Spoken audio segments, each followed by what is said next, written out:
billahi rabba wa bil islami dina wa bi Muhammadin nabiyya wa rasulah. Malam hari ini bahasan kita, saya ulangi, respon Gus Miftah terhadap pernyataan Mahir Tuwailibi terhadap almarhum Gus Dur. Sekali lagi, ini saya sampaikan bukan karena saya punya masalah dengan Ustadz Mahir atau Ustadz Sony Renata, bukan karena saya mau mencari masalah dengan dia, tapi karena semata-mata rasa cinta saya dan kita semuanya terhadap almarhum Gus Dur. Yang pertama, Ustadz Mahir, saya sampaikan mohon maaf.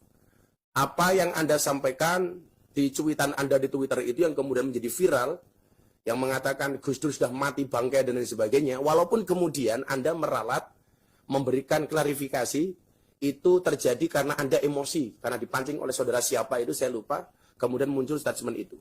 Yang perlu Anda pahami Ustadz Mahir, bagi kami Gus Dur itu tidak hanya sekedar guru. Dalam konteks kami, guru itu dalam bahasa Arab bisa disebut sebagai mu'alim, mudarris, mu'adib, murabbi. Saya ulangi, guru itu bisa menjadi seorang mu'alim, mu'adib, mudarris, murabbi. Dan tingkatan almarhum Gus Dur itu lebih dari itu. Maka orang-orang seperti Gus Dur ini ketika kami kirim Fatihah kepada beliau, kami menggunakan istilah murabbi ruhina. Murabbi ruh, pemelihara. Kenapa? Karena memang kelas dan makom beliau seperti itu. Maka begitu Anda mengatakan Gus Dur bangkai sudah mati, batang lah dalam bahasa Jawanya, itu sangat menyakiti hati kami.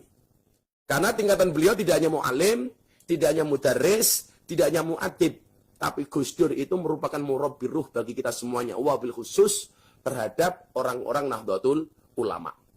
Di mana pentingnya guru menurut orang NU? Di dalam kitab taklim kita sering mengutarakan dalil apa? Al ilmu bila syaikhin fasyaihu syaiton. Ilmu tanpa guru, gurunya setan. Makanya di dalam kitab taklim itu ada spesifik bab yang membahas tentang apa? Fi ta'zimil ilmi wa ahli. Bab tentang hormat kepada ilmu dan ahlinya ilmu.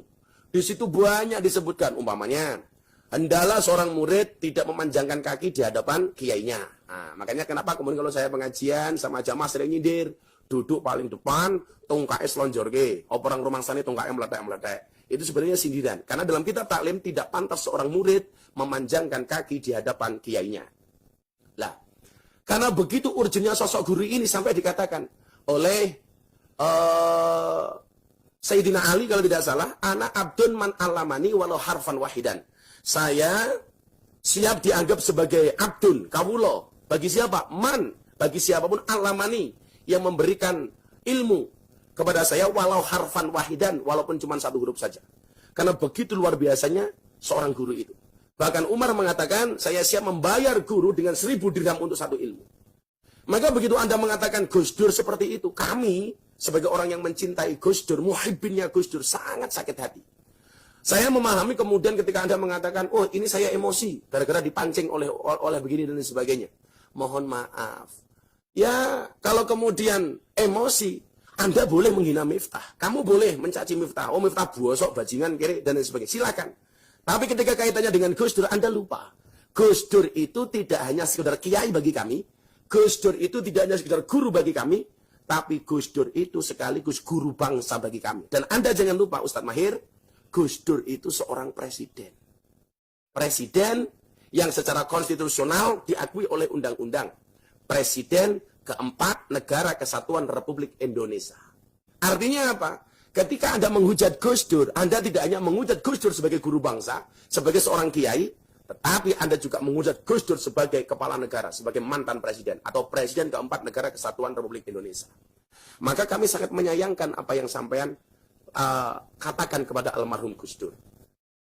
Ketika kemudian orang rame-rame menghujat antum ketika sakit, setiap kali pengajian, saya selalu mengatakan kepada jamaah saya, tolong jangan hujat Ustadz Mahir. Itu bukan akhlaknya Rasulullah.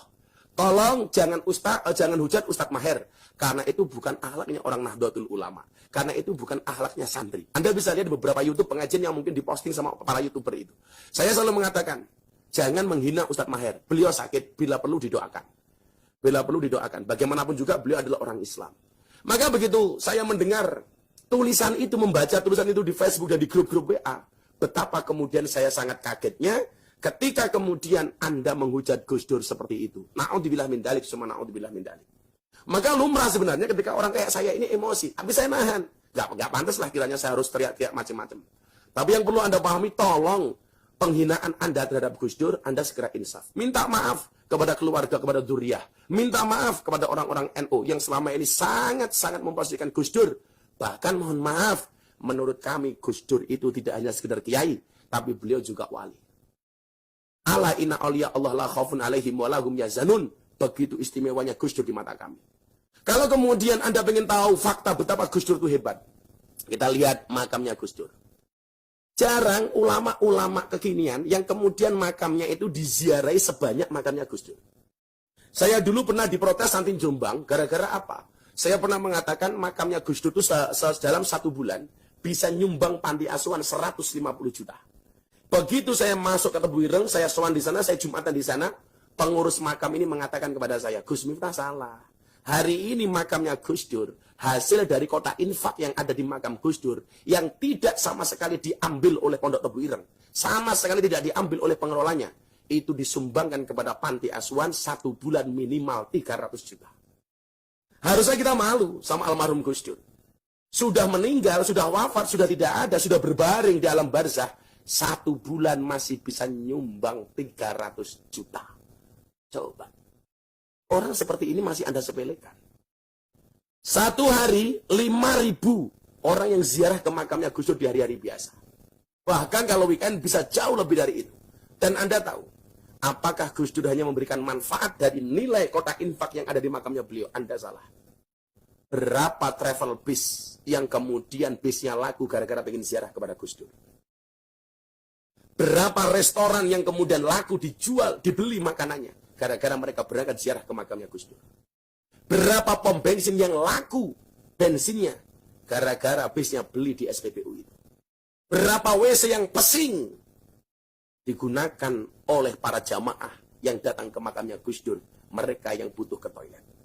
Berapa penjual yang ada di makam Gus Dur yang kemudian diuntungkan? Tukang parkirnya laku, semuanya laku. Ini orang sudah meninggal. Maka begitu Anda menghina, naudzubillah min dzalik. Kita ini siapa sih, Ustaz? Mohon maaf lah, barangkali Anda lebih alim ya daripada saya. Anda lebih hebat daripada saya. Mungkin Anda lebih soleh daripada saya. Kalau kemudian ini saya dikatakan mengkritik Anda, tidak. Konteks saya adalah watawassaw bil haq, watawassaw bis sabr. Kalau saya salah, silahkan Anda kritisi saya. Besok lagi kalau Anda emosi, tolong yang dihina jangan Gus Dur. Cukup saya saja. Silakan saya dicaci maki, Miftah bajingan, Miftah kiainya lonte umpamanya, atau kiainya begenggak, kiainya PSK, anak dunia malam. Bahkan saya disebut sebagai presiden para pendosa, saya nggak ada urusan. Tetapi kalau kaitannya dengan Gus Dur, berapa muhibbnya Gus Dur yang kemudian kecewa dengan apa yang Anda katakan. Bagi kami beliau wali. Dan bagi orang-orang Nahdlatul Ulama, guru itu sangat signifikan. Karena perintah Allah dalam Al-Quran, Fas'alu ahla dzikri in kuntum la ta'lamun. Maka bertanya kepada ahli dzikir ketika kamu tidak mengetahui sebuah persoalan. Dan kelasnya Gus Dur itu subhanallah. Orang yang barangkali karena sudah tidak mengharapkan apapun dan tidak ada yang ditakuti kecuali Allah, bahkan beliau biasa membuli dirinya sendiri. Gitu. Jangan kemudian Anda emosi mengkait-kaitkan dengan Gus Dur yang mengatakan Al-Quran itu kitab purun dan sebagainya. Anda tidak pernah mendengar langsung penjelasan dari almarhum Gus Dur. Maka kami sebagai muhibbin Gus Dur, sebagai santri Gus Dur, sebagai orang yang pernah kemudian mempunyai hubungan dengan Gus Dur, sebagai orang yang pernah berinteraksi langsung dengan Gus Dur, kami sangat kecewa dengan apa yang Anda sampaikan. Apalagi di tengah-tengah musim corona, di tengah kondisi bangsa yang seperti ini, yang seharusnya kita saling berangkulan, saling merapatkan soft dan barisan, untuk rukun, supaya Allah segera menjauhkan musibah dari bangsa ini. Karena saya teringat, ketika Nabi Musa alaihissalam, umatnya dilanda kelaparan panjang, gara-gara kekeringan yang tidak segera turun hujan, Nabi Musa mengajak umatnya, kemudian diajak untuk sholat istisqa minta hujan. Setelah sekian kali sholat istisqa, ternyata tidak turun hujan. Dan ternyata ketika kemudian Nabi Musa tanya sama Allah, kenapa kami tidak diturunkan air hujan? Apa jawab Allah? Karena ada umatmu yang tidak mau akur. Karena ada umatmu yang tidak rukun. Kemudian Nabi Musa bertanya, siapa umat saya yang tidak bisa rukun? Apa kata Allah? Yuratakan dani mus Gusti Allah kok ngerasan. Akhirnya kemudian apa? Nabi Musa meminta umatnya untuk rukun. disitulah kemudian Allah menurunkan air hujan. Ingat, la tadkhuluna jannata hatta tu'minu wa la tu'minuna hatta tahabbu. Sekali-kali kamu tidak dikatakan beriman, sekali-kali kamu tidak akan masuk surga sehingga kamu beriman, dan kamu tidak dikatakan beriman sehingga kamu punya rasa cinta dan kasih sayang. Seharusnya musim corona seperti ini kita jangan kemudian saling menghujat, tapi justru kemudian saling mengingatkan, akur, rukun, supaya Allah segera mengangkat musibah dari bangsa ini. Jadi kalau bisa deh, Ustaz Mahir minta maaf sama zuriyah Gus Dur, kepada Mbak Yeni, kepada Bu Sinta Nuriyah, kepada Pondok Pesantren Tebu Ireng, dan kami semua orang-orang yang mencintai Gus Dur. Saya doakan Anda segera sehat, bisa berdakwah lagi dengan cara yang lebih baik. Ya, seperti itu kawan-kawan malam hari ini. Ya, oke. Terima kasih. Kita baca doa. Subhanakallahumma wa bihamdika asyhadu an la ilaha illa anta astaghfiruka wa atubu ilaik. Walhamdulillahirabbil alamin.